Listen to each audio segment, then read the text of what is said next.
Great performances. But when you're doing well as an athlete, you get it rolling, you get it snowballing, and so on and so forth. He had so many obstacles here physically. Is the leg going to hold up? I didn't know if he was going to cramp up. The leg was going to cramp up in the 400 meters and so on. And he did everything very smooth. 8,750 points, fundamentally on one leg, and has the best score in the world. I think that defines Ashton Eaton to be a degree. He's a tough kid. Great athlete, obviously, great person, but a tough kid. Tell me anything about 1,500. Pardon me? Did you guys have, what'd you tell him? He ran exactly like we wanted. He said, you know what, you always go out fast, you go hard, and you run 4:18 or 19 or something like that. I said, do this. Go out slow. Go 70, 70, 71. Try to come through at 3:31. He ran 3:34, a little slow for the three quarters, but not bad. And then kicked it in 4:24. 4:24 is good. He said right after, I'm not tired. I can run 4. I can run 4:15 right now. So I'm really pleased with the 1,500. Were you worried at all with the time difference? Tylo might have made it. No. That would have been impossible. No, that wouldn't have happened. I knew he had it won once he made 15 feet in the pole vault. You know what was great? Ashton went from 15-2, 465 to 495 to 525. That's a foot difference approximately. Give or take an inch. That's a great experience. We did that for this reason. If in fact you're a little tired in the meet and you have to skip those many bars, that's scary, right? Because if you don't, every time he made a bar, a foot difference, it was almost a 100-point pickup. 30 points a bar, so 3 bars. So. How many times? Oh, sorry, go ahead. No. I was going to say, how many times have you seen him kind of put himself in a corner like he was in the discus where he had to have that third throw? He had the mark, but it wasn't a very good one. Right. Has he done that since you've been coaching him maybe once or twice? I mean, it seems like it's so rare. He is a great competitor, and on purpose. I gave him a cue after the first throw. I gave him a cue after the first throw, I gave him the cue. After the second throw, I left him alone. I said, I'll bet you money this kid figures it out. And I was, at the end analysis, he said, I just threw away the jitters and competed. And he's not a pure thrower. So when you don't, and he hasn't had a lot of throws competitions this year. So you go into the circle and you're a little bit dicey and so on and so forth. But he just competed real well and did a great job. You said fundamentally on one leg. Are these the quad and hamstring both on the same leg? No, the quad was on the left and the hamstring was on the right. You want to hear the hamstring work? It wasn't a pull. It wasn't even a strain. It was a tightness. Yeah. He ran 100 as smooth as hot knife through butter, right? Yeah. And 10:35 or 4 or whatever it was. And then he said, my hamstring's a little tight. We had a chiropractor guy come by, John Ball from Phoenix, great chiropractor. And he said his ankle's a little tweaked out. Well, your ankle's a little out, you put your foot down a whole bunch of times, something pays the price, right? And the muscle kept getting tighter. Yeah, up the line. So John worked it out, and then as the meet went on during the day, it got better and better.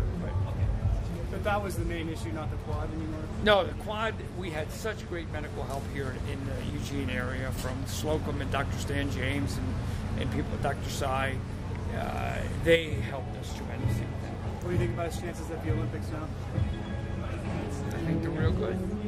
I always thought they were real good, but I was scared poopless, about this. Say, man, going in with an injury if something happens, the drama of the Olympic trials, and there's way more chances, whether you're Ashton Eaton or an average athlete, there's way more chances to screw up in the decathlon than there is to be successful in one if they're tough.